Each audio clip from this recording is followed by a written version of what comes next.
Hello guys, welcome back to the study. This is Dheeraj Kumar. देखो, आपका अभी रिसेंट में होने वाला है पहले इंडियन कोस्ट गार्ड का एग्जाम, देन उसके बाद आपका नेक्स्ट मंथ में होगा इंडियन एयरफोर्स का एग्जाम। ठीक है, कुछ नेवी की भी एग्जाम होने वाली है जहां तक मेरे को पता है, कुछ री एग्जाम शेड्यूल हुए।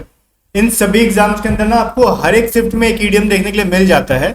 तो ईडीएम अगर देखो, एक चीज मैं बोलूँ कि मैं आपको 2000-3000 ईडीएम रटवा दूं ना, तो उसकी कोई गारंटी नहीं है कि आपके शिफ्ट में वहां से आ ही जाएगी। बट एक चीज पता होना चाहिए कि जो प्रीवियस ईयर के क्वेश्चन हैं, जो प्रीवियस ईयर पिछले एग्जाम में पूछे गए हैं, जिसको हम पीवाईक्यूज कहते हैं, ठीक है, प्रीवियस ईयर क्वेश्चंस, वहां से आने की पॉसिबिलिटी हर बार रहती है। बिकॉज कोई भी एग्जाम देख लो, पिछले साल के पूछे हुए क्वेश्चंस को उठा के किसी ना किसी शिफ्ट में देते हैं। और जो अभी तक Indian air force, navy and coast guard के अंदर जो टॉप कहते हैं ना कि टॉप 100 क्वेश्चन जो है ईडीएम्स के, जो रिपीटेड है, ठीक है, बहुत बार रिपीट है और पूछे गए हैं, उनको मैं करवा देता हूं, ताकि ये जब आए ना तो यहां से कोई कंफ्यूजन ना हो और आप इसको फोड़ दोगे। ठीक है, और इसकी पीडीएफ ना मैं आपको टेलीग्राम पे दे दूंगा। टेलीग्राम ज्वाइन करना है @A2Z और जो देखो यहाँ पे जो पीडीएफ आपको अभी दिखेंगी, हर पेज पे एक एक क्वेश्चन दिखेगा। ये आपको जिस दिन वीडियो अपलोड हो रही होगी उसी दिन मिल जाएगी। बट अगर किसी को प्रिंट कराना है ना, तो प्रिंटेबल फॉर्म में हम 1-2 दिन बाद अवेलेबल करा देंगे टेलीग्राम पे ही, फ्री में, उसके पैसे नहीं लगेंगे। ठीक है, तो आप आराम से जाके 2-4-10 रुपए देके दुकान पे अपना प्रिंट करवाते रहना। ओके, इसको हम आगे कंटिन्यू करेंगे, बट उससे पहले गुड न्यूज दूं। अगर आप में से कोई बच्चा लास्ट टाइम में भी अगर कोस्ट गार्ड की मॉक टेस्ट ढूंढ रहा है, कोस्ट गार्ड की हमारी पीडीएफ ढूंढ रहा है, पीडीएफ खरीदते ही हो और बैचेस भी चाहते हो कि आप पढ़े, तो सारी चीजें ना आपको मैंने प्राइस 50% डिस्काउंट करवा दी है। ये बैच स्टार्टिंग में कितनी थी, 900 समथिंग, ठीक है, बाद में इसको हमने 615 किया, जैसे जैसे एग्जाम करीब आता है प्राइस डाउन कर देते हैं, और लास्ट प्राइस आपकी जो है 461 है। बिकॉज अब देखो इसमें क्यों, आप बोलो कि सर 10 दिन बचा है, 12 दिन बचा, आप इसमें पैसे ले रहे हो। हम बैचेस के पैसे छोड़ दे रहे हैं, बैचेस के पैसे है ही नहीं है। आप हमारे मॉक टेस्ट लेने जाते हो, मोर देन 100 रुपीज पे करते हो, हमारी पीडीएफ बाय करते हो, मोर देन 300 रुपीज पे करते हो, तो 400 तो इसी के हो गए। ठीक है, और यहाँ पे दे रहे हो +61 बैचेस के, और ये 1 ईयर वैलिडिटी के साथ, कि जिस दिन आप ये बैच ज्वाइन करोगे ना, सेक्शन 1 के लिए रक्षक बैच, वो अगले 1 साल तक इस बैच में आप इनरोल रहोगे। 1 साल तक रिकॉर्डेड बैचेस आप आराम से पढ़ते रहोगे।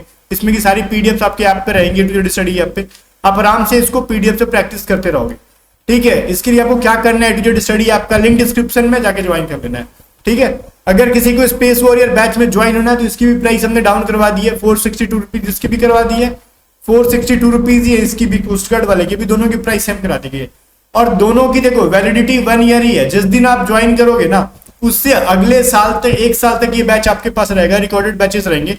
आप आराम से अगले, अगर मान लो इस बार किसी रीजन से एयरफोर्स में, कोस्ट गार्ड में नहीं हो पाता है, फिजिकल में, मेडिकल में कहीं आउट हो जाते हो किसी रीजन से डॉक्यूमेंट्स को लेके, तो आप अगली भर्ती के लिए अलग से बैच नहीं खरीदना पड़ेगा। इसी बैच को पढ़ के आप अगली भर्ती को भी क्रैक करोगे। ठीक है, इसमें भी आपको वाई ग्रुप के मॉक टेस्ट मिल जाएंगे, हमारी पेड पीडीएफ मिल जाएंगी। बिकॉज पेड पीडीएफ ही हमारी एयरफोर्स की 250 रुपए की होती है, मॉक टेस्ट भी 150 के करीब होता है, तो आपके 400 तो यही बन गए। बैचेस के अगेन आप 62 रुपीज पे कर रहे हो, जो कि बैचेस के हम पैसे ले नहीं रहे, मैं मतलब कहते हैं मेनली पैसे आप दे रहे हो मॉक टेस्ट एंड पीडीएफ्स के। बैचेस आपको लास्ट टाइम में आपको मिल जा रही है एक तरीके से यूं ही।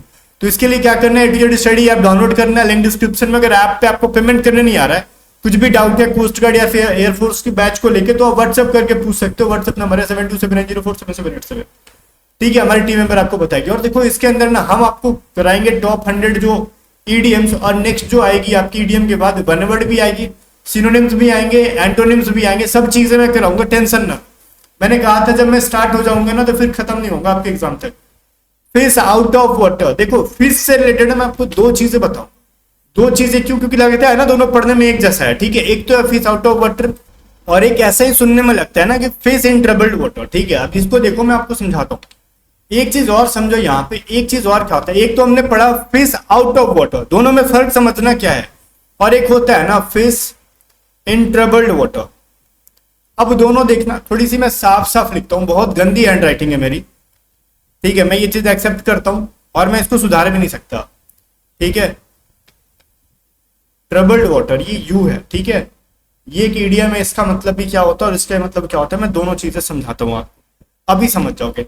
देखो, ये है फिश आउट ऑफ वाटर। अगर मछली को पानी से बाहर निकाल दोगे, मछली बेचैन हो जाएगी, कंफर्टेबल फील नहीं करेगी। ठीक है, तो इसका मतलब क्या हो गया, बीइंग अनकंफर्टेबल एंड रेस्टलेस। ठीक है, रेस्टलेस का मतलब आप बेचैन हो जाना, और अनकंफर्टेबल का मतलब असहज, मतलब आप अच्छा फील नहीं कर रहे हो। तो ये चीज समझ में आ गया। अगर इमेजिन करना, अगर पूछा है ना कि आप कंफ्यूज नहीं होना आउट ऑफ वाटर में और ट्रबल्ड इन ट्रबल्ड वाटर में। जब आउट ऑफ वाटर मतलब समझना कि मछली को जब बाहर निकालेंगे तो कैसे हो जाएगी, मछली अनकंफर्टेबल फील करेगी, बेचैन हो जाएगी, सांस लेने में तकलीफ होगा। तो इसका मतलब वो किसी भी चीज के लिए अप्लाई होता है, जस्ट मैं याद करने के लिए बोल रहा हूँ। इसका मतलब होता है कोई भी चीज, कोई भी इंसान या फिर कोई भी सिचुएशन जो है ना जहां पे अनकंफर्टेबल फील हो, उसको कहते हैं फिश आउट ऑफ वाटर। अब देखो, अब दूसरी चीज क्या है, फिश इन ट्रबल्ड वाटर। अब फिश इन ट्रबल्ड वाटर का मतलब क्या होता है, अब इसका मतलब होता है ना किसी के, जैसे कहते हैं ना कि किसी का खराब समय चल रहा हो उसका फायदा उठाना, ठीक है, किसी के बुरे समय का ना, किसी के बुरे समय का फायदा उठाना, समय का फायदा उठाना। ओके, अब आपको याद हो जाएगा फिश इन ट्रबल्ड वाटर का मतलब क्या होता है। इसको हम क्या कह सकते हैं भाई, to take advantage of a trouble situation कह लो या फिर ट्रबल्ड कंडीशन कह लो, जो भी कह सकते हो, ठीक है। इसका मतलब ये होता है, दो मैंने यहां पे आपको बताया। पहला क्या, मैं क्यों बार बार इसको रिपीट कर रहा हूं, ध्यान से सुनना, ये दोनों प्रीवियस ईयर में, और ये चीज मैंने अलग से ऐड नहीं कर रखा है, यहीं पे मैं लिख के बता दे रहा हूं। फिश इन ट्रबल्ड वाटर मतलब क्या होता है, मछली जब पानी के अंदर ट्रबल में है ना, तो इसका मतलब क्या है कि जब देखो, अगर मछली पानी के अंदर कब ट्रबल में आएगी, जब वो बड़ी मछली के सामने आ जाए, उसके मुंह में चल जाए, या फिर आपने जो जाल बिछाया उसमें फंस जाए। तो उस सिचुएशन में जब वो फंस गई है तो आप उसके साथ जो करो वो बेचारी करने के लिए रेडी है, ठीक है, मछली। तो मतलब उसका बुरा समय चल रहा है, आप उसके साथ जो कर लो, बुरे समय का फायदा उठा लिया, पानी के अंदर है तो। लेकिन पानी के बाहर ला रहे हो तो इसका मतलब उसको बेचैन नहीं हो रहा है। इस तरीके से इसको याद करोगे आप। चलो, केक वॉक का मतलब क्या होता है, देखो केक वॉक, इसका मतलब होता है बहुत ही आसान चीज, ठीक है। इसी को हम कह सकते हैं चाइल्ड्स प्ले, ठीक है। एक मिनट,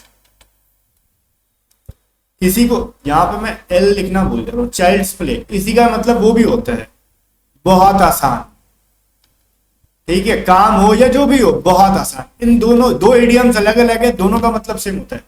चाइल्ड्स प्ले है ये, देखो यहाँ पे एल है ये, ठीक है, चाइल्ड्स प्ले, इसका ही मतलब होता है बहुत आसान।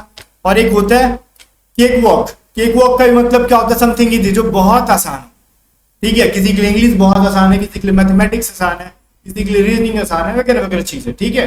याद हो जाएगा आपको, बहुत बार पूछा गया, भूलने का नहीं, दोनों चीजें याद रखने का। आगे देखो, बाय लिप्स एंड बाउंड्स, इसका मतलब होता है तेजी से। बाय लिप्स एंड बाउंड्स का मतलब याद रखोगे, बहुत ही तेजी से, क्विकली रहेगा, फ्रिक्वेंटली रहेगा, जो रहेगा कोई जिससे, देखो एक ऑप्शन जो है ना डायरेक्टली जरूरी नहीं कैसे लिखेगा, वेरी क्विकली, कुछ भी लिख सकता है, जिससे उसका हिंदी अर्थ क्या निकलेगा, जिसका मीनिंग निकलेगा रैपिडली या फिर क्विकली, तेजी से का अर्थ निकलेगा, उसको कहते हैं बाय लिप्स एंड बाउंड्स, ठीक है। बस इसमें यही याद रखो, मतलब इसका होता है बहुत जल्दी, तेजी से।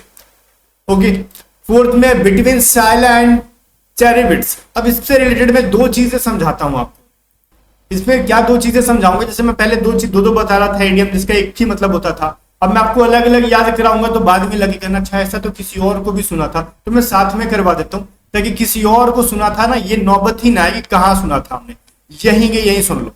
एक चीज देखो, यहाँ पे आपने क्या पढ़ा अभी just, between Scylla and Charybdis, ठीक है।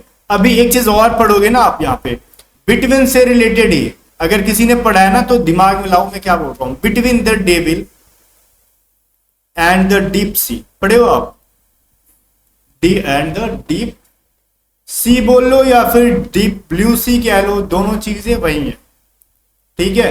Between the devil and the deep सी, ये डीप है, DEEP है, ठीक है। अच्छा चलो मैं फिर से लिखता हूँ, थोड़ी सी कोशिश कर रहा हूं मैं अच्छे से लिखूं, बट पॉसिबल नहीं है मेरे लिए, ठीक है, क्योंकि जिसकी हैंड राइटिंग बचपन से नहीं सुधरी वो अब सुधरनी थोड़ी सी मुश्किल है, बट कोशिश की जा सकती है, लेकिन मैं करूंगा नहीं, ठीक है।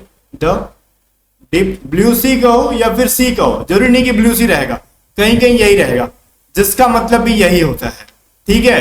दो डिफिकल्ट सिचुएशन में होना, बिटवीन टू डेंजर्स, दो खतरों के बीच होना, ठीक है, याद रहेगा, भूलोगे नहीं। दो चीजें मैंने पढ़ाई आपको, between the devil and the deep sea, and second between Scylla and Charybdis, ठीक है, इनको आप याद रखोगे। अब ये चीजें कहां से निकल के आती है, क्या ये कुछ भी, मन साइला क्या होता है, चैरिबिट्स क्या होती है, मतलब देखो यहां तो समझ में आ रहा है ना कि डेविल का मतलब हो रहा है कि चलो एक शैतान होगा, डीप ब्लू सी का मतलब या फिर डीप सी का मतलब होगा ना, ठीक है, बहुत ही गहरी समुद्र होगी, नदी समुद्र होगी। इससे रिलेटेड चीजें समझ में आ रही कि एक तरफ शैतान और एक तरफ, कहते हैं ना कि एक तरफ चलो कुआं और एक तरफ खाई, जहां भी जाओगे गिर जाओगे भाई। ठीक है, तो वही चीज है कि एक तरफ जाओगे आगे भागोगे तो शैतान मिलेगा और पीछे भागोगे तो नदी में गिर जाओगे, तो दोनों तरफ खतरा ही खतरा है। तो ये चीज तो समझ में आ रहा है पढ़ के, लेकिन ये क्या है, साइला की ऐसी की तैसी क्या चीज है भाई? ये कि ग्रीक मैथोलॉजी, जैसे देखो इंडियन में क्या है ना, बहुत सारी मिथोलॉजीज हैं, ठीक है, लाइक कथाएं हैं, वैसी ग्रीक में भी ना एक कथा है जहाँ पे साइला चैरियट्स को एक मतलब शैतान की तरह से एक साइला को माना गया है, एक कुख्यात थी, चुड़ैल थी, इस तरीके से माना गया। तो उसी तरीके से चीजें निकल के आती हैं, ठीक है। तो उतनी चीजें डेप्थ में नहीं घुसनी अपने को, बट इसका हिंदी जानना है। इसका मतलब क्या, मैं इतना छिल दे रहा हूं ना कि आपको याद हो जाएगा। इन दोनों का मतलब क्या होता है कि आगे पीछे दोनों खतरा, दो गंभीर समस्या के बीच में फंसा। ओके चलो, 5th नंबर कह रहे बी हडप। बी हडप का मतलब कुछ कड़ा नहीं होता है, कठोर नहीं होता है। हार्डअप का मतलब होता है ना कि आपकी परिस्थिति थोड़ी सी खराब चल रही हो, आपके पास पैसे की कमी हो, ठीक है, बहुत कम पैसा होना, ठीक है, या फिर कह सकते हैं ना कि आर्थिक स्थिति खराब होना। आर्थिक स्थिति जो है वो क्या हो रही है भाई, वो आर्थिक स्थिति सही नहीं होना, सही नहीं होना, ठीक है, ये भी चीज कह सकते हो आप। बी हार्डअप का मतलब होता है हैव वेरी लिटिल मनी, ठीक है, या फिर फाइनेंशियल क्राइसिस ये भी कह सकते हैं। तो इसका मतलब समझो, ये रट्टा नहीं मारने का है। अच्छा, बी हार्डअप मतलब have very little money, have very little money, ऐसा नहीं आता है। ये चीजों को, लैंग्वेज को बदल सकते हैं, बट ऊपर का जो क्वेश्चन है वो एज इट इज रहेगा। इसका अर्थ लिखने का वो चेंज कर सकते हैं। तो इसका मतलब जिसको पता रहेगा उसका ही भाई रिजल्ट होने वाला है, क्योंकि आंसर वही करेगा। आगे कह रहा है in the same breath. In the same breath का मतलब क्या होता है? देखो, हम बोल रहे हैं ना कि लाइक आपसे अगर पूछा जाए ना कि बताओ आज क्या करने वाले हो, तो बोलोगे मैं सोच रहा हूँ ना जाऊं मार्केट, लेकिन मैं अब सोने जा रहा हूं। तो भाई कंफ्यूज हो जाएगा इंसान, तुम करना क्या चाहते हो, मार्केट जाओगे कि सोने जा रहे हो, ठीक है, विरोधाभासी चीज है। तुम मार्केट जाओगे तो सो नहीं पाओगे, सोओगे तो मार्केट नहीं जा पा रहे हो एट द सेम टाइम पे। तो आप कॉन्ट्राडिक्टरी चीजें बोल रहे हो, तो उसको कहते हैं इन द सेम ब्रेथ, ठीक है, एक ही समय दो विरोधाभासी बातें कह देना। ओके चलो, तो ये सीन इसका है। आई होप गाइस आपको ये याद हो गया होगा, चीजें क्लियर हो जाएंगी। आगे rank and file. Rank and file का मतलब होता है ना साधारण इंसान, साधारण इंसान, ठीक है, साधारण आदमी, ऑर्डिनरी पीपल, ठीक है। ये बहुत बार पूछा गया है, इसको बीबीआई जितना क्या, सारे के टॉप बीबीआई लिखना ही पाप है, क्योंकि मैंने देखो हजारों में से 100 निकाल के लाया, तो सोच समझ के लाया होगा। आप ना, आप एसएससी का उठा लो, या फिर आप एयरफोर्स ने भी कोस्ट गार्ड के पीवाईक्यूज उठा लो, प्रीवियस ईयर क्वेश्चंस उठा लो, वहां पे ना ये सारे टॉप 100 में से कहीं ना कहीं आपको नजर आते रहेंगे, आते रहेंगे। ओके हाँ मास्टर जी, सही बात कहा था, ठीक है। रैंक एंड फाइल का मतलब क्या होता है? साधारण आम लोग, साधारण आदमी, ठीक है, ordinary people. Okay, bite off more than one can chew, ठीक है। अब देखो, इसको रटना नहीं है, ऐसे ही याद हो जाएगा। कुछ इडियम्स ने ऐसे याद हो जाते हैं। बाइट ऑफ का मतलब होता है काट लेना, दांत से, ठीक है, दांत से काट लेना। मोर देन ज्यादा, वन कैन च्यू जितना तुम चबा सकते हो उससे ज्यादा काट ले रहे दांत से। मतलब बचपन में आपको याद है, भाई बहनों के बीच होता था, आपकी बहन कुछ खा रहे हो या फिर आपका भाई कुछ खा रहा हो, आप जिद करके देते थे, देना मेरे को भी, दे देते मेरे को भी खाना, ठीक है। चलो उसने मुंह माया में आके अगर देने की कोशिश भी की, तो स्पेशली आइसक्रीम, बर्गर वगैरह चीजें अगर उसने देने की कोशिश की ना, मुंह में ठूस लोगे जबरदस्ती का, खाया नहीं जाएगा, चबाया नहीं जाएगा, लेकिन हम दांत से काट के ना मुंह भर लेंगे पिड्डू की तरह। लेकिन वो काट के मुंह में ना, अब मुंह चल नहीं रहा हमारा, दांत से हम चबा नहीं रहे उसको, तो उसी को कहते हैं bite more than one can chew, ठीक है। एक से अधिक लेने के लिए संभाल सकते हैं। ये चीजें थोड़ी सी ना यहाँ पे इसके हिंदी में एरर है, मैं सुधार सकता हूँ। मैं इसका हिंदी थोड़ा सुधार देता हूँ। यहाँ पे टाइपिंग में भाई ने पूरा का पूरा गलत ट्रांसलेशन किया है, तो गलत नहीं कर रखा है, लैंग्वेज गलत है। जैसे इंग्लिश में देखो, ठीक है, to take on more than one can handle, मतलब इतनी चीजें ले लो जिसको आप, जो आपको हैंडल ना हो। तो यहाँ पे भी ले लेना कि एक से अधिक चीजें या फिर एक से अधिक काम लेना जो संभाला ना जा सके। अब खाने के बारे में इसको नहीं बोलेंगे, मैंने आपको एग्जांपल दिया समझाने के लिए। Bite more than one can chew, जितना आपसे क्षमता नहीं उससे ज्यादा चीजों को ले रहे हो आप।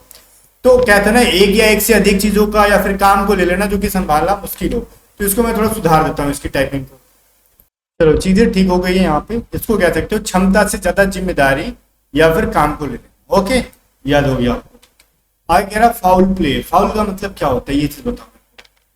कभी भी आपने कुछ गेम वगैरह खेला हैगा, जैसे आपने लॉन्ग जंप किया होगा कभी, ठीक है, या फिर कोई गेम वगैरह खेल रहे हो स्पोर्ट्स में, तो उसमें फाउल माना जाता है अगर आपने नियम को तोड़ दिया तो उल्लंघन करना होता है। तो फाउल प्ले का मतलब होता है ना कि गलत तरीके से किसी काम को करना, ठीक है, बेईमानी से, अनफेयर और डिसऑनेस्ट बिहेवियर, ठीक है। फाउल प्ले का मतलब क्या होगा, एक निगेटिव वर्ड है एक फाउल, ठीक है। तो गलत तरीके से आप किसी के साथ खेल रहे हो, मतलब ट्रीट कर रहे हो गलत तरीके से, दैट इज अनफेयर है, वो डिसऑनेस्ट बिहेवियर है, ठीक है, अनुचित या फिर बेईमान व्यवहार। याद हो जाएगा। चलो आगे बढ़ते हैं। रटना पड़ेगा भाई, कोई ट्रिक व्रिक काम नहीं आता इसके अंदर, रट्टा मारना पड़ेगा। मैं बस आपको दे सकता हूँ क्या इंपॉर्टेंट है, पढ़ना और मेहनत करना तो आप ही को पड़ेगा। टेक इनटू अकाउंट का मतलब क्या होता है, टेक इनटू अकाउंट का मतलब होता है ना ध्यान रखना, किस चीज का भाई, क्या किसी इंसान का ध्यान रखना। टेक इनटू अकाउंट का मतलब नहीं, किसी सिचुएशन और सर्कमस्टांसेस का क्या करना, ख्याल में रखना, ध्यान में रखना, ओके। कंसीडर करना, टेक इनटू अकाउंट का मतलब क्या होता है, कंसीडर करना, ठीक है। टेक इनटू कंसिडरेशन या फिर ध्यान रखना किसी चीज का, स्पेशली कोई सर्कमस्टांसेस जो है आपकी हो रही है, सिचुएशन क्या है, उन सभी चीजों का थोड़ा सा ध्यान रखना। आगे बढ़ते हैं। डार्क हॉर्स बहुत बार पूछा है, कहते हैं ना कि छुपा रुस्तम, सुना है ना गाना, तू निकला छुपा रुस्तम वाला। इसका मतलब क्या, तू निकला छुपा रुस्तम का मतलब क्या, तुम्हारे अंदर कुछ छुपा है थोड़ी, हम तो नहीं जानते थे तुम्हारे बारे में ना, तुम तो वो करके दिखा दे रहे हो, ठीक है। अनएक्सपेक्टेड विनर मतलब एक इंसान दौड़ रहा है, फिल्मों में देखा होगा, ठीक है, दौड़ रहा है, एक बोका की तरह गिर जाता है, गिर के पूरा खून बहा लेता है, मरने की स्थिति में होता है और लास्ट में जीत जाता है, ठीक है। तो वो सीन है, तो उसको कहते हैं तो डार्क हॉर्स निकल गया, इसका मतलब काला घोड़ा नहीं निकल गया, इसका मतलब हो गया अनएक्सपेक्टेड विनर है भाई, तो उम्मीद नहीं था कि जीतेगा लेकिन ये छोटा जीत गया, ठीक है। तो उसको क्या कह सकते हैं, एक अप्रत्याशित विजेता, जिसकी कोई उम्मीद ना करे कि ये जीतेगा लेकिन वो जीत गया, ओके। आगे चलो। तो स्टोन्स थ्रो का मतलब होता है काफी करीब होना, ठीक है, पत्थर फेंकना नहीं, स्टोन्स थ्रो का मतलब, ओके, काफी करीब होना, शॉर्ट डिस्टेंस, ठीक है। इसको थोड़ा सा चेंज करके भी देख सकता है, वेरी नियर, नियरेस्ट, जो भी दे सकता है। तो काफी करीब होने के अर्थ में जो आपका सेंटेंस में ऑप्शन रहेगा उसको आप आंसर करोगे। फिर से याद रखना, ये शॉर्ट डिस्टेंस मैंने बस एक आइडिया लिखा है ताकि आपको समझ में आए कि इसका मतलब क्या होता है। इसकी इंग्लिश को बदला जा सकता है, लाइक कह सकते हैं ना कि वेरी नियर, ठीक है, या फिर नियरेस्ट वगैरह वगैरह, कुछ भी लिख सकते हैं शॉर्ट डिस्टेंस का मतलब, ठीक है। स्टोन थ्रो का मतलब एग्जाम वाले, लीव नो स्टोन अनटर्न्ड, ठीक है। अब लीव नो स्टोन अनटर्न्ड का मतलब क्या होता है ना कि देखो, ऐसा जैसे मैं बोल रहा हूँ ना कि देखो आपको एयरफोर्स की तैयारी करनी है, कोस्ट गार्ड की तैयारी करनी है, आपको मैंने बोला ना देखो भाई चलो रिटर्न आपका निकल गया, आपको फिजिकल की प्रिपरेशन करनी है, सुबह 1600 मीटर रनिंग करो, ठीक है, इवनिंग में जाओ आपको 5 किलोमीटर की लॉन्ग रनिंग करो, ठीक है। फिर आप तीसरे इंसान से पूछते हो कि और क्या करें, तो उसने बोल दिया भाई सुन एक काम कर, दोपहर में मार, तू सुबह शाम तो कर ही रहा, दोपहर में भी कर रनिंग जाके, कितना ज्यादा नहीं 2 किलोमीटर।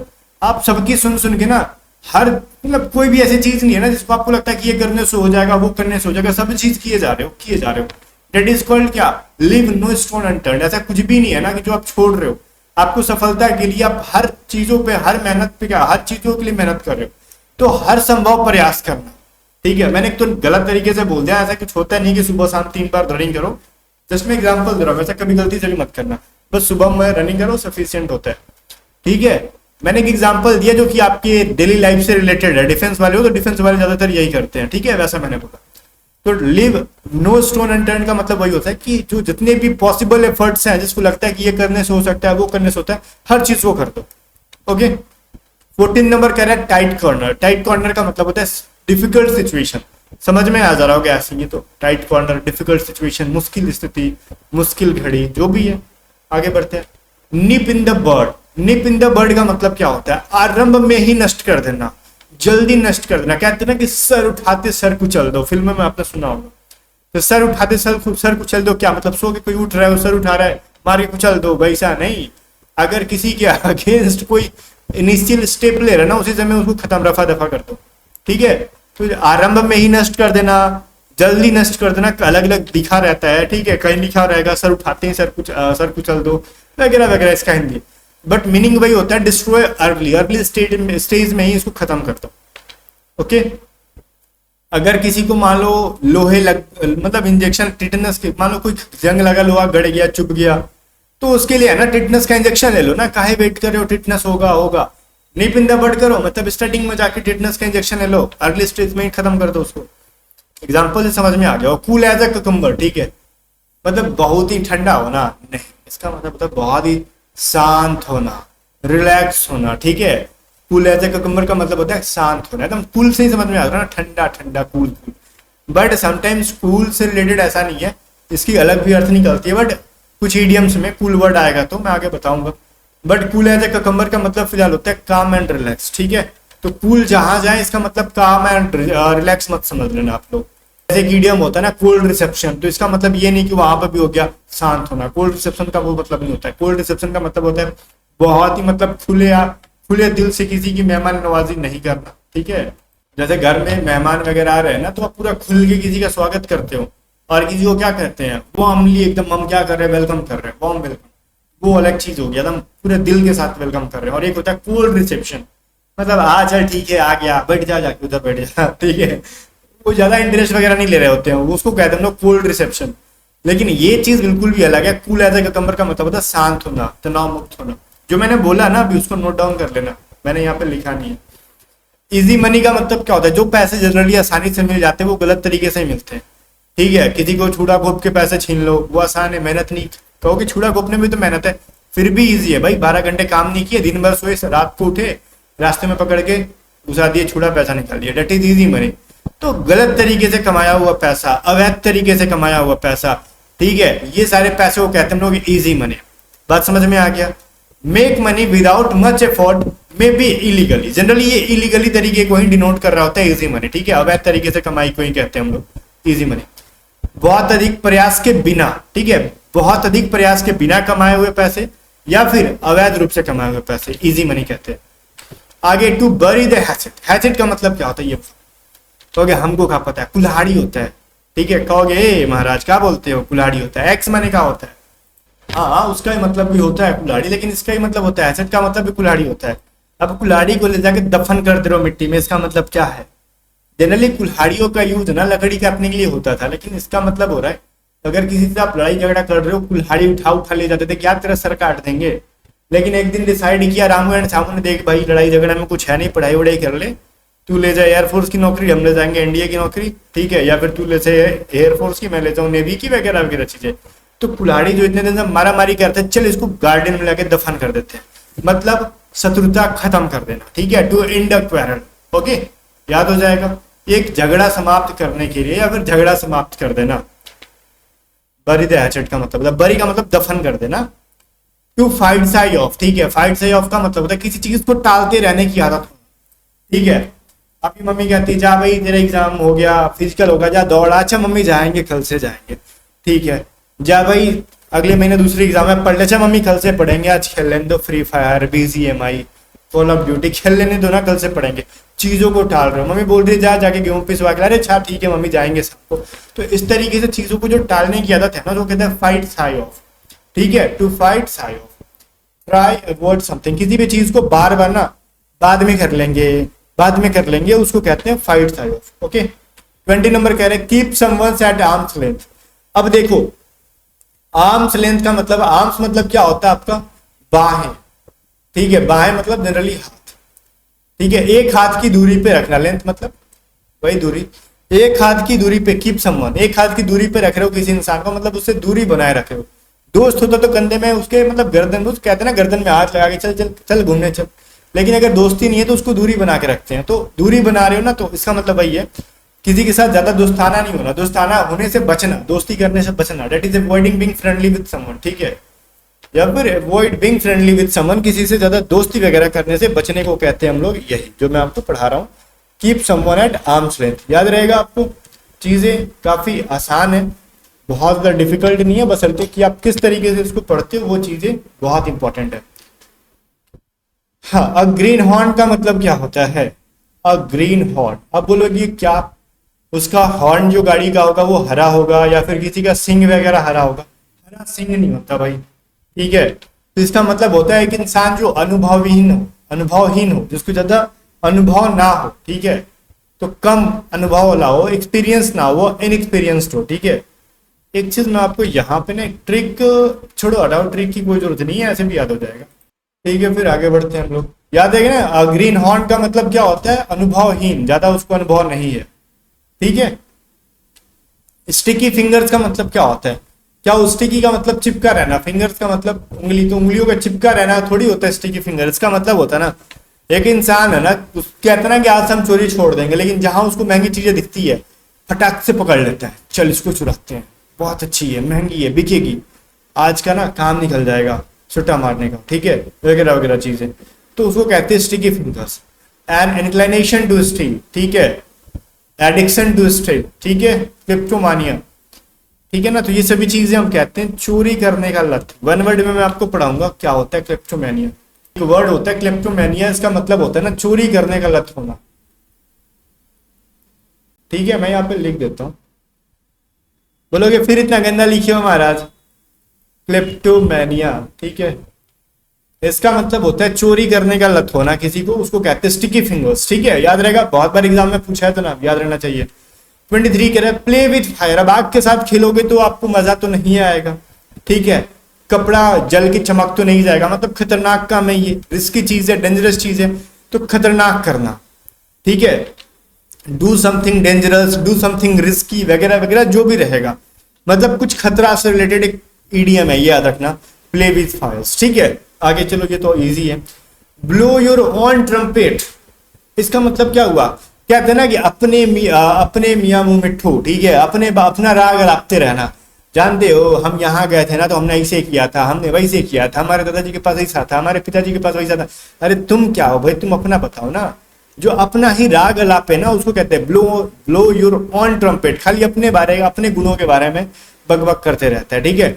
बोस्ट मतलब खाली बकबक करने वाला। अबाउट वंस ऑन क्वालिटीज, ठीक है, अपने बारे में, अपनी क्वालिटीज के बारे में, अपने गुणों के बारे में खाली बताते रहना, दिन भर दावा करता रहना, ठीक है। अपना राग अलापना, अपना ही राग अलापना, ये हम लोग पढ़े थे बचपन में। बचपन कब थे आपका पता नहीं, लेकिन हम लोग पढ़े थे। हिंदी मीडियम में अगर हो गए, इंग्लिश मीडियम वाले भी पढ़ते हैं थोड़े बहुत, लेकिन ज्यादा नहीं पढ़ते वो लोग, इतना ही पढ़ सकते हैं जितना वो फेल हो सके। आगे देखो, अ स्नेक इन द ग्रास, ठीक है। स्नेक इन द ग्रास का मतलब क्या होता है? घास के अंदर सांप। देखो, हाँ बोलोगे ठीक है सर, अगर मान लो ये सभी चीजें घास है, आप सुबह ग्राउंड पे जा रहे हो, इसके अंदर सांप छुपा है, तो पता तो नहीं है, आपने पैर रखा, फट से मार देगा, ये दुश्मन बन गया। का मतलब छुपा हुआ एनिमी जो आपको दिख नहीं रहा है, ये चुट्टा हमको डसेगा, हमारी वहीं पे लंका लगने वाली है, तो उसको कहते हैं स्नेक इन द ग्रास, मतलब छुपा हुआ दुश्मन।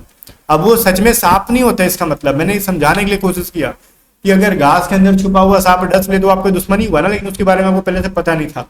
मतलब सीक्रेट एनिमी या फिर हिडन एनिमी, वो कह सकते हो, कुछ भी कह सकते हो, छिपा हुआ दुश्मन।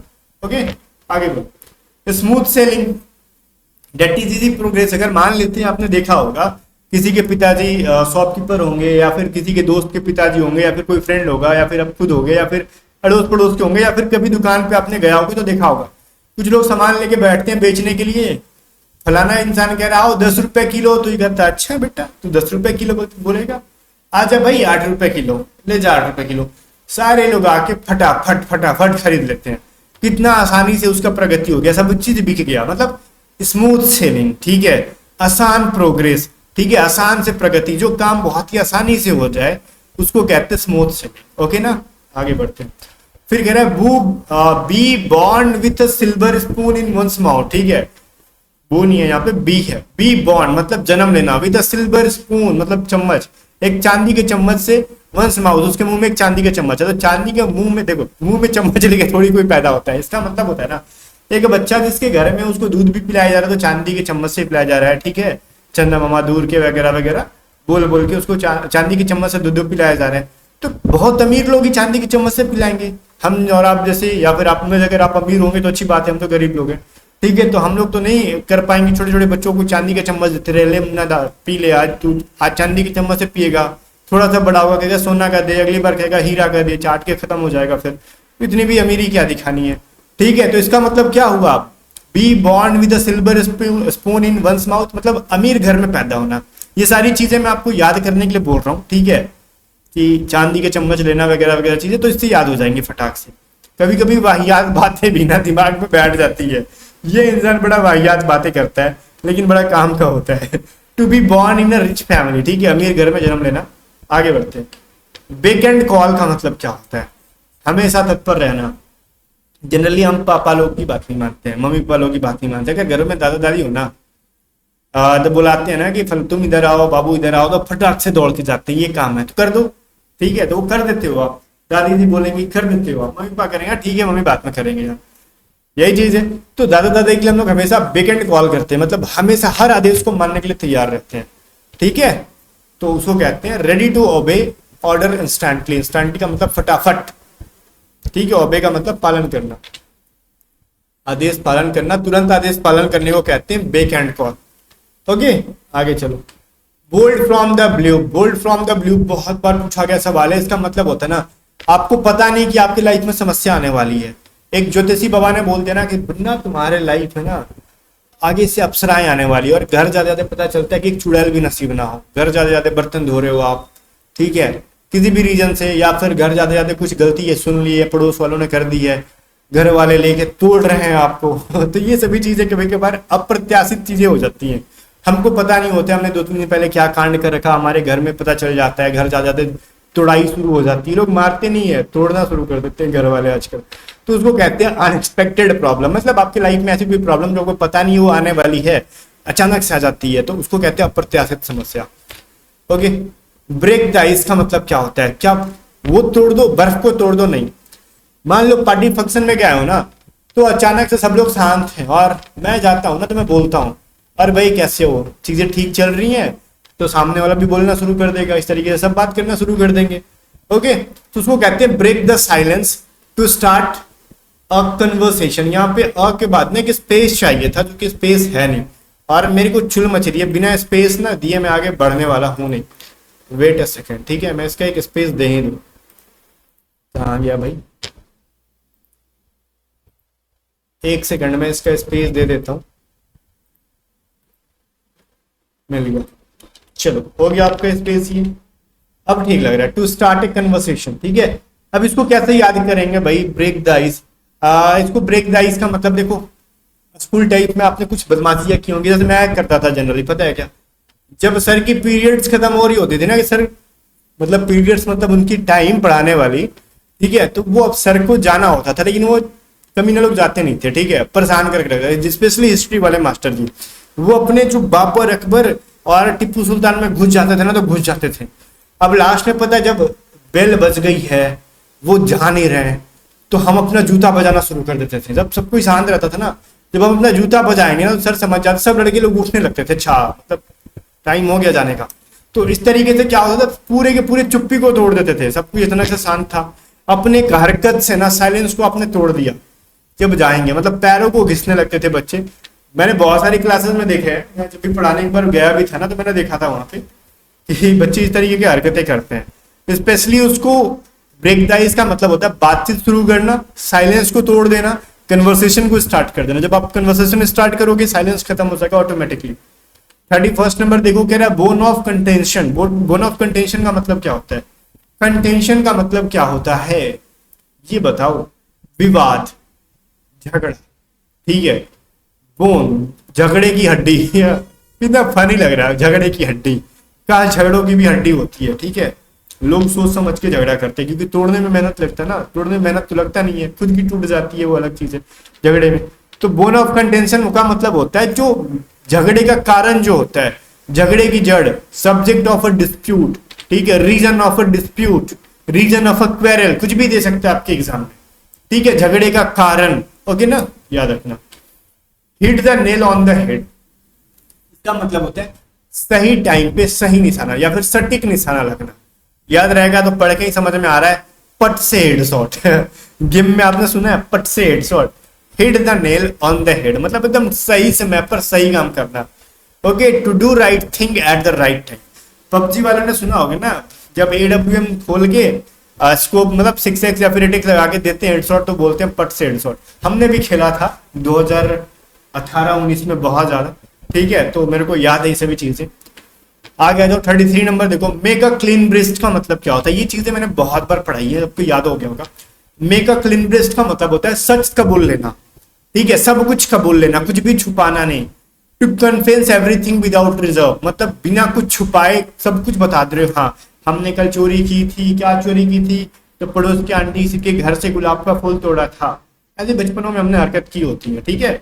और आंटी जी घर पे आ जाती थी, फलाना जी आपके बच्चे ने ये तोड़ दिया, अच्छा है आपको ना तोड़ा, चल के मिलो अकेले में तोड़ देंगे आपको भी, ठीक है। टू कन्फेस एवरीथिंग मतलब सब कुछ कबूल लेना, ठीक है। तो ये चीज हो गया।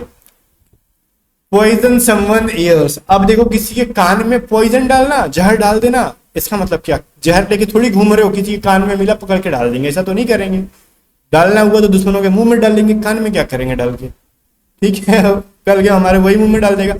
कान में जहर डालने का मतलब होता है ना किसी के खिलाफ, किसी को भड़काना, बात समझ में आ रहे हो, जिसको हम कहते हैं कान भरना हिंदी में, दैट इज इंस्टिगेट करना। ओके चलो, ये तो ऐसे ही याद हो गया होगा, प्यारा सा है, आजकल सारी लड़कियों को याद हो गया होगा, अभी क्या अभी याद हो गया होगा। रेनी डे, अब मान लो ना अभी एक तो है ठंड का दिन भाई, ठीक है, कपड़े धो के हमने छत पे पसार रखे हैं, डाल रखे हैं, पहनने के लिए एक जोड़ा जूता भी नहीं है, जूता नहीं है, चप्पल पहन के निकल सकते हैं बट जींस वगैरह नहीं है हमारे पास, ये कह सकते हैं। और कपड़े सूख नहीं रहे और ऊपर से बारिश आ रही है, बारिश आ रहे हैं, तो कितना कष्ट भरा दिन होगा हमारे लिए। एग्जाम्पल दे रहा हूँ, ठीक है। या फिर इस तरीके से कह सकते हो ना कि हमारे जो है ना पिछले कई सालों से सुखाड़ आ रहा है, ठीक है, और इस साल बारिश आया भी ना तो हमें फसल कटाई के टाइम पे भी बारिश आ गया तो सारा का सारा फसल बर्बाद हो जाएगा, ठीक है। तो उसको कहते हैं ना कि जरूरत से ज्यादा परेशानी, ठीक है, परेशानी का समय। रेनी डे का मतलब होता है ना, ये मत सोचना कि बरसात का दिन, बरसात के दिन आए, ठीक है, वो वाला गाना नहीं गाना, इसका मतलब होता है रेनी डे का मतलब समस्याओं से भरा हुआ दिन, ट्रबल्ड डे, ठीक है, टाइम ऑफ ट्रबल, ठीक है, टाइम ऑफ नीड, ये सभी चीजें कह सकते हैं हम लोग। परेशानियों से भरा समय, आवश्यकता से भरा समय, जहां पे आपको किसी चीज की जरूरत हो। सी रेड का मतलब याद हो गया होगा, अगर कोई लाल लाल दिख रहा है ना तो कहते हैं ना लाल पीला काहे हो रहे हो, मतलब गुस्सा काहे रहे हो, मार के तोड़ दोगे क्या, ठीक है। तो बी वेरी एंग्री, ठीक है, गुस्सा होना। आगे बढ़ते हैं। 37 का मतलब होता है, सॉरी 37 के अंदर दे रखा बैकआउट, बैकआउट का मतलब होता है ना विड्रॉ कर लेना। जैसे यूएसए की जनरली आर्मी करती है, ठीक है, अपनी सेना को भेज देंगे कहीं, ये लोग जब मार खा लेते हैं काम भर भाग जाते हैं वहां से और कहते हैं हम सुपर पावर हैं। अफगानिस्तान जैसे कंट्री से इनकी सेना भाग गई है वहां से, ठीक है, और हिपोक्रेसी देखो इनकी, हम ये कर देंगे। ये दोगले लोग कुछ नहीं कर सकते, बस उल्टा सीधा काम कर रहे होते हैं यूएसए वाले, ठीक है। तो वो बैकआउट जो है ना इनके लिए परफेक्ट होना चाहिए, विड्रॉ करना, बोल बोल के पलटी मार देना ठीक है, वापस लेना अपने शब्दों को या फिर अपने एक्शन को, वगैरह वगैरह चीजें। आगे बढ़ते हैं।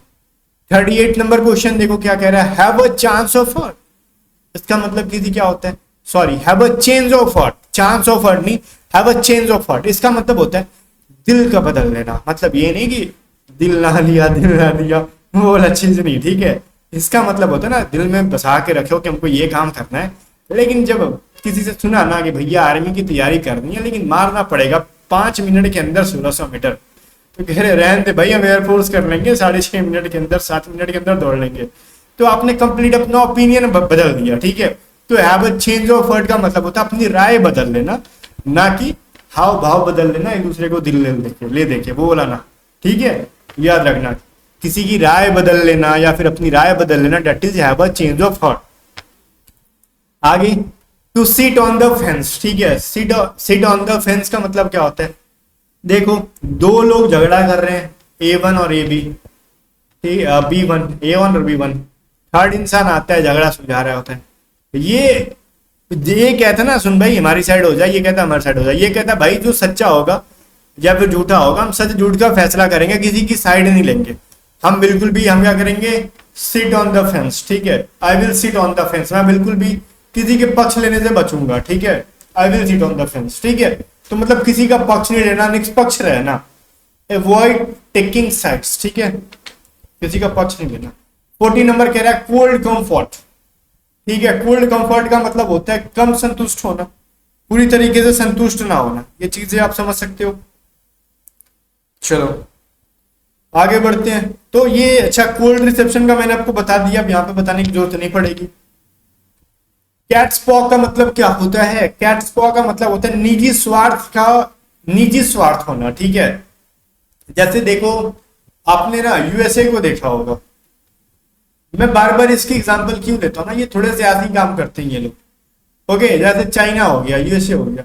चाइना क्या करता है, पाकिस्तान को क्या किया इसने, श्रीलंका को क्या किया इसने, ये लोग ना पहले क्या करते हैं, लोन देते हैं, ले भाई तेरा काम है, श्रीलंका को लगा ठीक है भाई ने हमारा मदद किया, पाकिस्तानियों को भी लग रहा था चाइना बाप है हमारा, हमको मदद कर रहा है। बाद में इनको डेब्ट ट्रैप में फंसा रहे हैं कि ले तुम्हारा कर्ज हो गया, तू यहाँ का जमीन दे दे, वहां का जमीन दे दे, ये पोर्ट दे दे, वो दे दे, और नहीं देगा तो मरबो करेंगे। समझ में आ रहा है ना? तो इसको कहते हैं ना कि अपने फायदा के लिए ना, निजी स्वार्थ के लिए किसी का इस्तेमाल करना, जो कि चाइना और यूएसए कर रहे होते हैं। अभी यूएसए ने क्या किया, बांग्लादेश के अंदर सरकार गिरवा दी अपने फायदे के लिए। ठीक है, तो ये सारी न्यूज तो अप टू डेट हो गया। तो एक व्यक्ति दूसरे द्वारा एक उपकरण के रूप में उपयोग किया जाता है, उसको कहते हैं कैट्सपॉ, निजी स्वार्थ के लिए युद्ध में आना। ओके, देखो इन द लाइमलाइट, ये तो पता होगा लाइमलाइट में आना मतलब बहुत का सबसे सबके बीच में तब हाईलाइट हो जाना, द सेंटर ऑफ अट्रैक्शन, आकर्षण का केंद्र होना। अगर आपके गांव में अगर कोई इंसान जॉब में नहीं है, किसी का जीडी में हो गया, नाविक जीडी है, कोस्ट गार्ड जीडी, या फिर एसएससी जीडी, किसी का एयरफोर्स में हो गया, या फिर किसी का एनडी हो गया, चर्चा में रहेगा वो इंसान, जहां निकलेगा और भाई कैसे हो, बढ़िया है सर, ठीक है। तो वो चीज है, सेंटर ऑफ अट्रैक्शन बन जाएगा, लाइमलाइट में अंधारा आ जाएगा वो बंदा। आगे बढ़ते, बैड ब्लड का मतलब क्या होता है, गंदा खून नहीं होता। ठीक है, इसका मतलब होता है ना कि शत्रुता होना दो लोगों के बीच में। क्या होता है, दो लोगों के बीच में कट्टर दुश्मनी होना। अब इल फीलिंग उसी को कहते हैं। अब bad hostile relationship between parties, मतलब दो लोगों के बीच में ना होस्टाइल रिलेशनशिप। होस्टाइल का मतलब शत्रुता भरा भावना, होस्टाइल का मतलब लिख लो शत्रुता होता है। दो लोगों के बीच में शत्रुता भरा रिलेशनशिप, दैट इज दुश्मनी होना और कुछ नहीं। बरी दैट तो मैंने कराया था, पिछले झगड़े को भूल जाना। ठीक है, चलो रिपीट हो गया। 40 विंग्स, 40 विंग्स का मतलब होता है ना कि छोटी सी झपकी ले लेना है, नैप ले लेना, शॉर्ट नैप लेना। जैसे स्कूल में होता था जनरली, मैं फिर से बोलूंगा हिस्ट्री, हिस्ट्री के टाइम पे क्या हो रहा है ना, मास्टर जी पढ़ा रहे हैं, ठीक है, बच्चा बैग के दो बैग के बीच में मुंह घुसा के सो रहा है, थोड़ा सा 5-10 मिनट का, एक बार नींद ले लिया उसने, मास्टर जी ने देखा तो देखा, वरना जैसे यार हम अपना नींद तो पूरा हो गया, जा अगले क्लास में देख लेंगे। ठीक है, तो वो जो 40 विंग्स उसी को कहते हैं, शॉर्ट नैप, छोटी सी झपकी लेना। ठीक है, थोड़ा देर सो लो। होल्ड योर हॉर्सेज, ये ना एफकेट के एग्जाम में भी पूछा गया था, पिछली बार मैंने दिया था, मैंने आपको बताया भी था, पिछली बार मेरी लास्ट स्टेज थी तो मेरे टाइम में ये आया भी था, होल्ड योर हॉर्सेज का मतलब, होल्ड योर हॉर्सेज, हाँ एफकेट में ही आया था, sorry coast guard assistant commandant में या फिर एफकेट, दोनों में से किसी एक में आया था, बट ये आया हुआ था, मेरे को इतना याद है। मैं कंफ्यूज हो रहा हूँ किसके अंदर आया था, असिस्टेंट कमांडेंट या फिर एफकेट, तो आया था ये होल्ड योर हॉर्सेज। तो इसको याद रखना, इसका मतलब होता है ना पेशेंस रखना, एक पल का इंतजार करना, किसी काम को करने से पहले ना एक बार थोड़ा सा सोचना, वेट अ मोमेंट, या फिर इसका आ जाएगा पेशेंस रखना, कीप पेशेंस। ठीक है, ये भी हो सकता है, ओके ना, think of before doing something, ऐसे भी हो सकता है, ओके ना, इसको अपने हिसाब से समझना। होल्ड योर हॉर्सेस का मतलब होता है किसी चीज को करने से पहले एक बार सोच लेना, पेशेंस के साथ करना, वगैरह वगैरह चीजें। हाँ, ये चीज मैंने क्या लिखा है भाई, लैंड एंड ईयर, पी क्यों लिखा मैंने यहाँ पे, पी को हटाने दो, वेट एक सेकेंड रुको, यहाँ पे टाइपिंग की एरर है ये। ठीक है, इसका मतलब होता है लैंड एंड ईयर का मतलब होता है ना कि ध्यान देना, ओके, और कुछ नहीं, अटेंशन देना। अब देखो देखो मैं समझ रहा हूँ, इसका पी ना यहाँ का पी था, देखो ए लिखा, पे लिखना था, वही मैं सोचूं कि पी वहां पे कैसे आ गया, पे अटेंशन टू होना था, ए अटेंशन, तो पी देखो यहाँ पे इंटर मारा गया होगा बीच में, पी ऊपर रह गया, बाकी नीचे आ गई, चीजें अब ठीक होगी। पे अटेंशन टू होता है मतलब ध्यान देना, आगे बढ़ो ना। कट ए सॉरी फिगर, कट ए सॉरी फिगर का मतलब क्या होता है, अपना इंप्रेशन, अच्छा इंप्रेशन नहीं देना, पुअर इंप्रेशन जमाना। ठीक है, क्रिएट अ पुअर इंप्रेशन, मान लो कोई खेल में ही जा रहे हो, बहुत ही गंदा प्रदर्शन रहा आपका, that is create a poor impression, आपने एक खराब छाप बना दिया। ठीक है, या फिर आप फर्स्ट टाइम कहीं पे जा रहे हो और कुछ अच्छा करना था, बकलोल की तरह करके आ गए, तो आपका वहां पे क्या हो गया, ये गलत इमेज बन गया ना वहां पे, तो कह सकते हैं हमने, हमारा जो वहां पे बना, क्या बना, इंप्रेशन जो बना बहुत ही पुअर बना, गंदा बना। ओके, कट अ सॉरी फिगर कहते हैं उसको। एट, यहाँ पे एल्बो से रिलेटेड मैं दो चीजें पढ़ाऊंगा, at one's elbow and second चीज होते हैं ना, एक चीज और पढ़ लो, एन एल्बो रूम, ये चीज का मतलब होता है ना एक जहां पे आप स्वतंत्रता पूर्वक काम कर सकते हैं, इसको ऐसे लिखो, ऐसा स्थान जहां पर आप स्वतंत्रता पूर्वक काम कर सकते हैं। ठीक है, ऐसा स्थान जहां पर स्वतंत्रता पूर्वक काम करने की आजादी हो, शुद्ध हिंदी लिखने के चक्कर में ना सेंटेंस को हम अपने से बड़ा बना देते हैं और खुद उलझ जाते हैं कि शुद्ध हिंदी में लिखिए क्या, देसी भाषा में लिखो जहां काम करने की आजादी हो। ठीक है, करने की आजादी हो। ठीक है, हो आगे बढ़ते हैं। एट वंस एल्बो मतलब नेक्स्ट टू समवन, मतलब आपके जिस बगल वाला, किसी के बगल वाला। ठीक है, लेकिन वहीं पर रहेगा एन एल्बो रूम, तो उसका मतलब क्या, ऐसा रूम जहाँ पे काम करने की आजादी हो, स्वतंत्रता हो, वगैरह वगैरह चीजें, वैसी जगह जहाँ पे काम करने की स्वतंत्रता हो। ओके, नेक्स्ट टू समवन का मतलब होता है, सॉरी, एट वंस एल्बो का मतलब होता है बगल में कोई हो। ठीक है, एट वंस एल्बो मतलब आपके बगल, एल्बो के बगल में। ओके, और एल्बो रूम का मतलब होता है जहां काम करने की स्वतंत्रता। अब क्लियर हो गया होगा। इन द सेम बोट मतलब एक ही नाव में सवार होनी चाहिए। ठीक है, तो एक ही कश्ती में सवार होना मतलब ये होता है ना, देखो भाई, एक बार नाव में दो जन जा रहे थे, नाव बीच मझधार में फंस गया, एक कह रहा बचाओ बचाओ, कोई है नहीं, तो कहता भाई तू बचाना मेरे को, तू क्या देख रहा है मेरे को। ठीक है, दोनों एक ही नाव में बैठे हुए हैं, तो सामने वाला कह रहा रे बोका, तू जिस नाव में बैठा है उसी नाव में हम भी बैठे हैं, तुम डूबेगा चुट्टा हम भी डूबेंगे, मरना है साथ में तो हम क्या तुमको बचाएं, मरो। मतलब एक ही हालत में होना, दोनों की सेम सिचुएशन होना, to be in the same difficult situation as someone else. ठीक है, जैसा कि सामने वाला है, ठीक है, जो हाल तोरा हुए हाल मोरा। ठीक है, किसी और के रूप में, कि ये हिंदी की ऐसी की तैसी कर रखी गई है टाइपिंग में।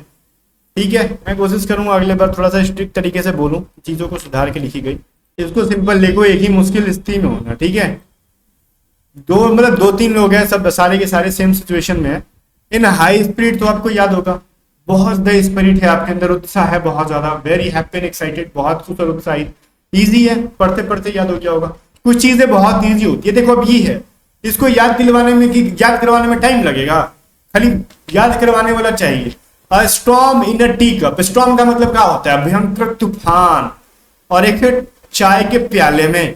अब कहते हैं हमारे बिहार में कहते हैं ना, मूस कितना मोटा आएगा तो लोढ़ा होगा, सिलवट नहीं होगा। चूहा कितना भी मोटा होगा ना, तो मसाले पीसने वाली सिलवट जो आती थी ना, उसका एक लोढ़ा होता था, उसके बराबर ही होगा, इसके जैसा नहीं होगा। तो चाय के प्याले की में कितनी भी भाप निकलेगी ना, कितनी भी गर्मी निकलेगी ना, तो उससे कोई मरने वाला नहीं है, बहुत ही छोटा सा चीज है। ठीक है, तो मतलब छोटी छोटी चीजों पे ना बहुत में गुस्सा और चिंता होना, तो वही चीज है, राई का पहाड़ बना देना, एक तरीके से वही चीज कहते हैं। A lot of anger and worry about trivial things, कितना भी बड़ा स्ट्रॉम हो, मतलब कप के अंदर तो छोटी सी चीज ही होगी, मतलब छोटी छोटी बातों पे आप अधिक गुस्सा कर रहे हो, भाई चीजें छोटी सी हैं, छोटी ही रहने दो, बढ़ाने की कोई जरूरत नहीं है। ठीक है, चलो तो याद हो जाओगा। अब piece of cake, piece of cake मैंने कराया था क्या स्टार्टिंग में, मेरे को चेक करने दो, मैंने शायद इसको स्टार्टिंग में करा रखा है, नहीं कराया क्या, अच्छा नहीं, केक वॉक कराया था, देखो उसका भी मतलब वही होता है आसान, चाइल्ड प्ले का भी मैंने वही करा रखा था आपको, आसान। ठीक है, चलो हम बढ़ते हैं आगे, कहाँ है हमारा, आसानी से कुछ किया गया, इसका ही मतलब वही होता है। पीस ऑफ केक का मतलब होता है समथिंग इज डन। ठीक है, यहाँ पे लिख देते हैं हम लोग, केक वॉक, सबका मतलब लगभग लगभग एक जैसा होता है, चाइल्ड्स प्ले। ठीक है, सबका मतलब लगभग वही है, आसानी से जो चीजें हो रही है, डेट इज स्मूथ सेलिंग, ये सभी चीजें एक जैसी है, आसान प्रोग्रेस। टिट फॉर टैट सबको पता होगा, काउंटर अटैक करना जैसे को तैसे। ठीक है, तो बचपन से सुनते आ रहे टिट फॉर टैट, जैसे को तैसे। उसी से रिलेटेड एक और चीज है, टिट फॉर टैट से related, taste of own medicine. अगर देखो भाई, हम लोग कहते हैं ना जैसे को तैसे करना, कहते हैं ना कि अगर किसी इंसान ने ना किसी के लिए गड्ढा खोद रखा और वो खुद गिर गया, तब समझ में आएगा उसको कि हाँ, खुद जब गड्ढे में गिरते तो कैसा लगता है। ठीक है, तो खुद के दवा का टेस्ट करके देखो, दूसरे को तो खिलाते हो बहुत। ठीक है, तो someone should experience the same unpleasant they have caused to other, मतलब एक ऐसा इंसान जिसने किसी और के लिए ना ट्रबल पैदा किया और वो खुद उसमें फंस गया हो, खुद एक्सपीरियंस कर रहा हो, that is called taste of own medicine. ठीक है, किसी को उसी अप्रियता का अनुभव करना जो उन्होंने दूसरों के लिए किया है, मतलब मैंने आपके लिए कुछ बुरा चीज सोच के रखा है कि मैं आपका ये बिगाड़ लूंगा, और गलती से वो चीज मेरा ही बिगड़ गया, तो आप कहोगे ना this is taste of your own medicine, तुम्हारे खुद का जो है ना मेडिसिन का ये टेस्ट है, तो दूसरे को तुम कराने वाले थे। याद हो गया होगा इसका अर्थ तो आपको अभी के अभी। Within a hair's breadth, एक बाल बाल बचना, आपने सुना है बाल बाल बचना तो वही है कि मतलब बहुत ही कम अंतराल में, थोड़े से दूरी पे, narrow margin, a very small distance, बहुत ही छोटी सी दूरी से। ओके, नैरो स्केप भी इसको कहते हैं, एक ईडियम होता है नैरो स्केप, जिसको हम कहते हैं बाल बाल बचना। विद इन हेयर्स ब्रीथ, इसका भी मतलब लगभग वही होता है, छोटी सी दूरी से बचना, ठीक है, कम अंतराल में, ये चीजें आप जान सकते हो। By the skin of one's teeth, ठीक है, by the skin of one's teeth का मतलब क्या होता है, मुश्किल से भागने में कामयाब होना, ठीक है, barely manage to escape. Okay, मतलब लाइक हम कहते हैं ना इसको, कहते वैसे नहीं है, वही चीज है भाई जो पहले मैंने कराया था, नैरो एस्केप। देखो ये चीज है ना, within the hair breath, by the skin of one's teeth, narrow escape, ये सभी चीजें लगभग एक ही अर्थ देती है कि बाल बाल बचना, मुश्किल से भागने में कामयाब रहना। कहते हैं ना कि चोर अगर पकड़ा गया ना, तो अगर बाल बाल बचना मतलब हाथ छुड़ा के भाग गया हो, तो ये सभी चीजें वही है, दोनों का मतलब वही होता है, और नैरो एस्केप का ही मतलब वही होता है, ठीक है। ये इसका मतलब भी वही होता है, यहाँ पे भी लिख दूं मैं आपको ताकि लगे कि हाँ चीजें सेम है। नैरो एस्केप का ही मतलब वही होता है, बाल बाल बचना। ओके, आगे देखो, ग्रीस समवन्स पाम, तो ये चीजें ना समझना बहुत इंपॉर्टेंट है। ग्रीस समवन पाम का मतलब क्या होता है, दो चीजें होती हैं, बियर वंस पाम, मैंने आगे दिया होगा, हाँ, बियर द पाम, और एक होता है ग्रीस समवन्स पाम। दोनों का मतलब अलग अलग होता है, लेकिन लगता है कि एक ही है। किसी किसी ना बुक में भी दोनों एक ही दे देते हैं, लेकिन अच्छे बुक जो है ना उसमें अलग अलग चीजें दी होती है। लेकिन जो आजकल नहीं, हर कोई अपना अपना बुक लेके बैठता रहा है, अच्छे से देखते नहीं लोग, दे देते हैं। ग्रीस जो है ना, इसका मतलब होता है ग्रीस समवन्स पाम, मतलब पाम मतलब किसी का तलवा वो करना, कहते हैं ना कि लाइक हाथ गर्म कर देना, ठीक है, तो वो होता है किसी का। हाथ को तो तलवा नहीं कहते, कुछ कहते हैं हाथ वाले को, क्या कहते हैं हम लोग, मैं भूल रहा हूँ हिंदी में क्या कहते हैं उसको, हथेली, ठीक है, हथेली। तो कहते हैं हाथ किसी का गर्म कर देना, मतलब किसी को रिश्वत दे देना, तो वो कहते हैं ग्रीस समवन फॉर, ठीक है, ब्राइब समवन, रिश्वत देना। लेकिन ग्रीस ना होकर क्या रहेगा, बियर द पम का मतलब होता है जीतना, बियर द पम का मतलब होता है जीतना। ओके ना, याद रखिएगा दोनों चीजें, रट्टा मार लेना अच्छे से, दोनों चीजें बहुत इंपॉर्टेंट है, कंफ्यूज कर सकती है आपको। हार्ड एंड फास्ट का मतलब होता है कठोर, ठीक है, ये चीज याद रखना। हार्ड एंड फास्ट का मतलब स्ट्रिक्ट होता है, कठोर होता है। विंस लॉर्डलेस का मतलब होता है सम्मान प्राप्त होना, लॉर्डलेस का मतलब ही होता है सम्मान। ओके, तो विन का मतलब जीतना, सम्मान प्राप्त करना, ऑनर मिलना, गेन ऑनर, याद हो जाएगा। चलो, red red letter day, red letter day का मतलब होता है बहुत ही महत्वपूर्ण दिन, यादगार दिन, एन इंपॉर्टेंट डे, कहीं कहीं आपको ये दिखेगा इंपॉर्टेंट डे, ठीक है,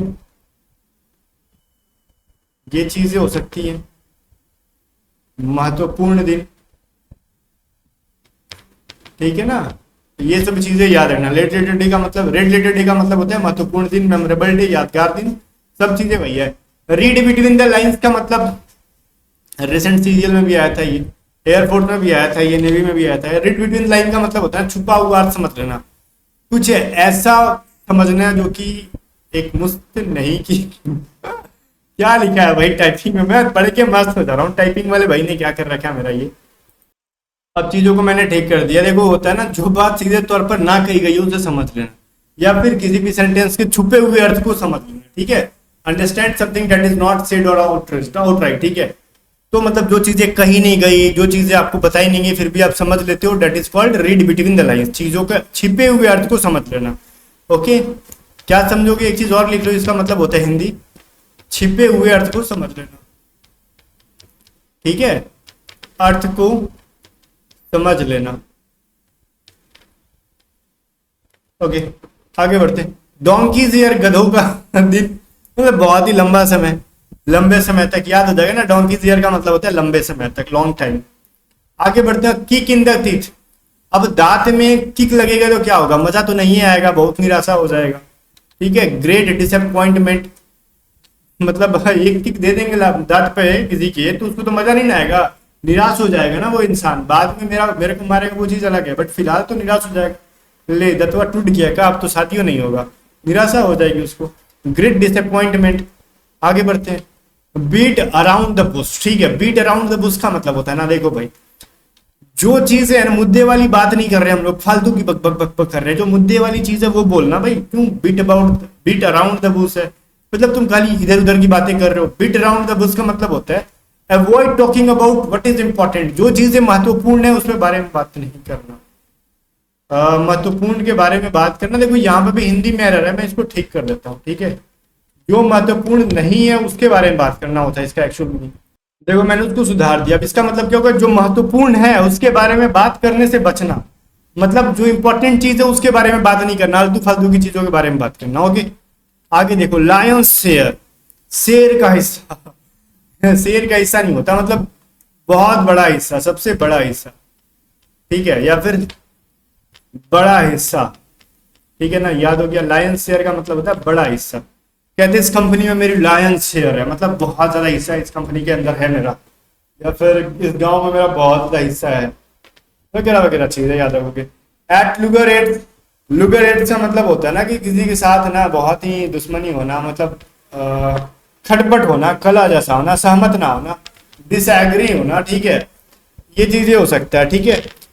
एट लुगरेट्स का मतलब होता है दो लोगों के बीच में खराब संबंध होना, ऐसा असहमत है, कला है, जो भी है, ठीक है, याद रखना। मिस द बोट, ठीक है, नदिया के पार जाना है और एक ही नाव है, आप आए लेट से, नाव निकल गई, आप करोगे, आपने एक अवसर था वो छोड़ दिया, अपॉर्चुनिटी छोड़ दी, मिस एन अपॉर्चुनिटी, एक अवसर चूक जाना, या फिर मौका खो देना, अपॉर्चुनिटी खो देना। मिस द बोट का मतलब यही होता है, चीजें आसान है, समझ जाओगे, याद हो जाएगा। सम एंड सब्सटेंस का मतलब क्या होता है, सारांश, ठीक है, सार किसी भी चीज का, ठीक है। सम एंड सब्सटेंस का मतलब होता है समरी, इसी का सिनोनिम्स होता है समरी का एसेंस, कभी कभार सिनोनिम्स के अंदर पूछ लेता है आपसे, तो एसेंस का ही मतलब होता है सारांश, ठीक है। सम एंड सब्सटेंस, सारांश, याद रखोगे, रट्टा मार लो इसको।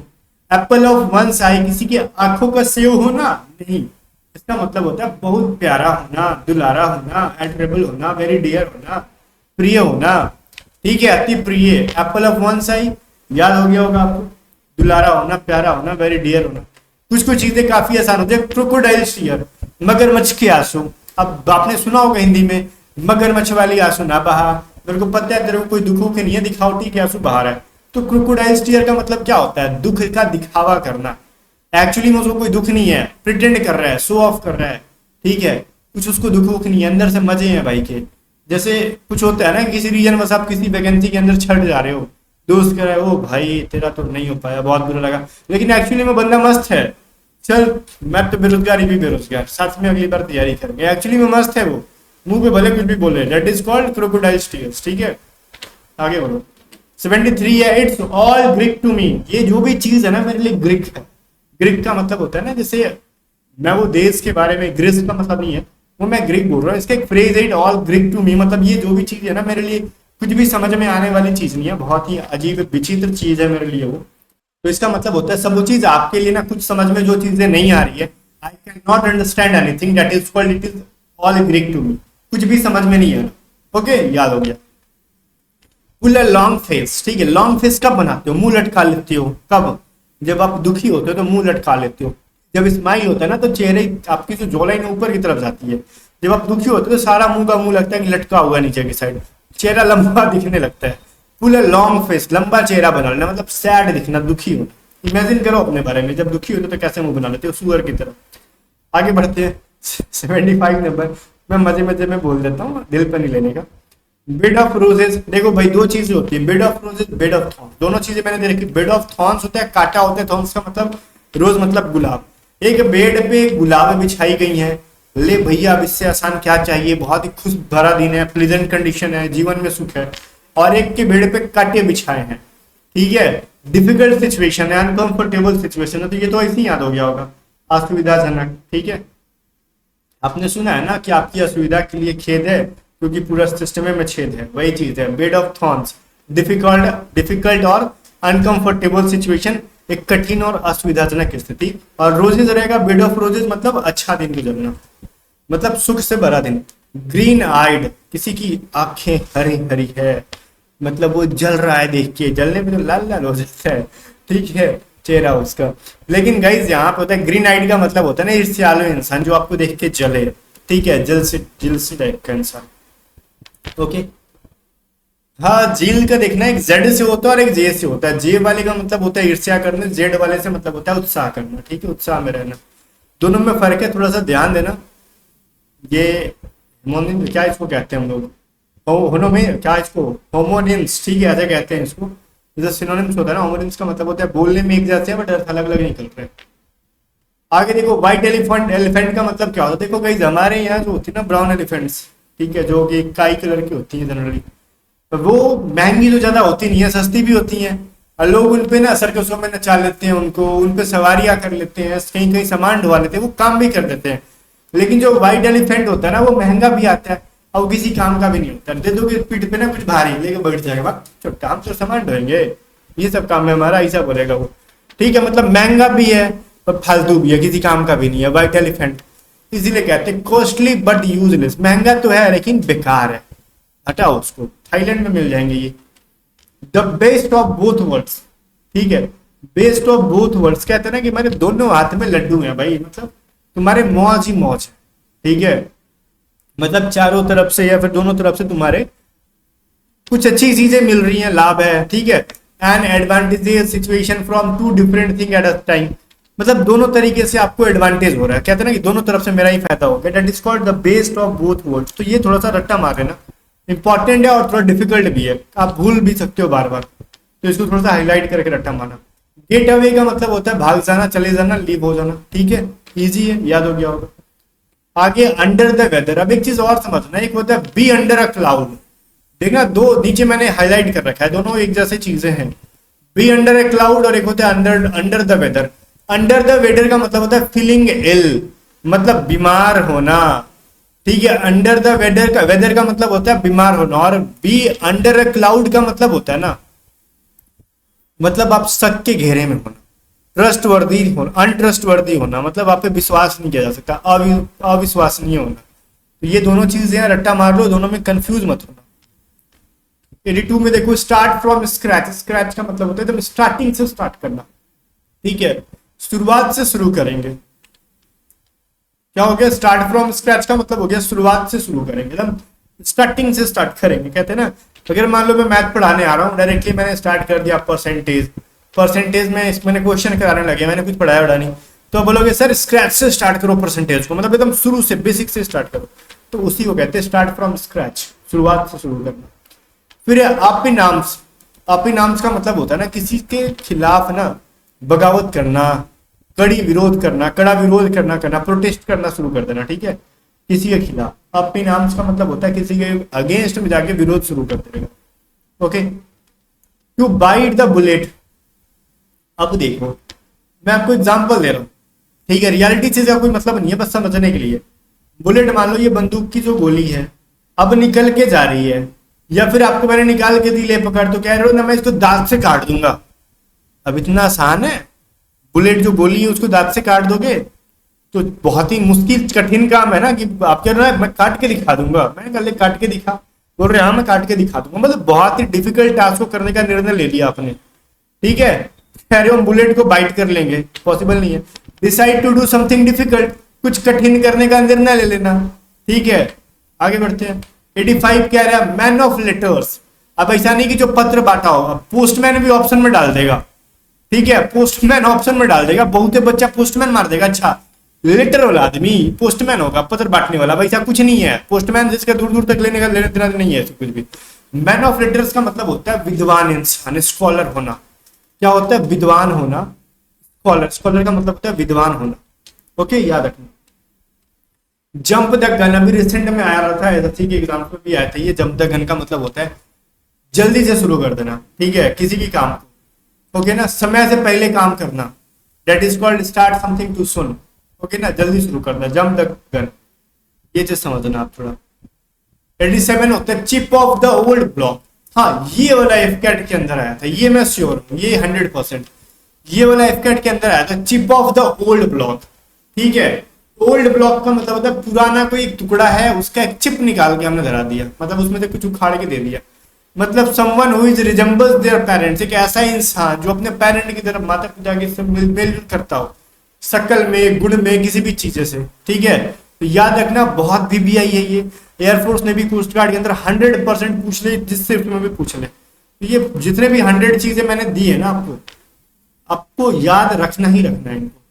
Cost and arms and leg, ठीक है, अब देखो ध्यान से सुनना, कॉस्ट याद करने का तरीका, मान लो किसी चीज की कॉस्ट, कीमत चुकाई है अपने अपने आर्म को और पैर को देके, एक हाथ और एक पैर को देके कीमत चुका रहे हो, तो समझ रहे हो एक इंसान किसी चीज को एक्वायर करना चाहता है, बचाना चाहता है, उसके लिए एक हाथ पैर गंवा रहा है, तो वो उसके लिए बहुत महंगा नहीं पड़ गया, मतलब किसी चीज को करने के लिए एक हाथ पैर गंवा रहा है वो, तो ठीक है। तो वही चीज है, cost N arm and leg, मतलब बहुत ही महंगा होना, बहुत ही एक्सपेंसिव होना। तो चीजों को जिस तरीके से मैं समझा रहा हूँ उस तरीके से रिलेट कर लोगे, अगर अच्छे से माइंड में बैठा लोगे तो आपको रटना नहीं पड़ेगा, एग्जाम में ऑप्शन देके कर लोगे, अच्छा हाँ धीरज भैया ने ऐसे बताया था यूट्यूब पे, हम कर लेंगे इसको, बस आगे बढ़ते हैं, कर लोगे तो फिर क्या दिक्कत है।